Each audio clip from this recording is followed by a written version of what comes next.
হুসাইন শহীদ হয়ে গেছে কারবালার ময়দানে, আমি যাইতেছি। আমার হুসাইন ডাক দিছে নানাজি কইয়া, আমি রওজায় থাকতে পারি নাই রে,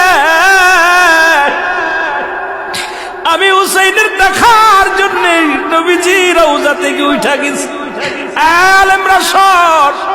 ইবনে আব্বাস বলে আমি স্বপ্নের মধ্যে দেখেছিলাম আমার রাসূল ডাকতে বলে, মক্কা মদিনার মানুষেরা রে আর ঘুমাস না, আর তোরা ঘরের মধ্যে থাকিস না।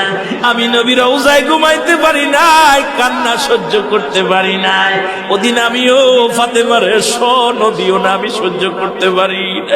আমার হুসাইন যখন ডাক দিয়েছিল না নাজিয়া মুহাম্মাদ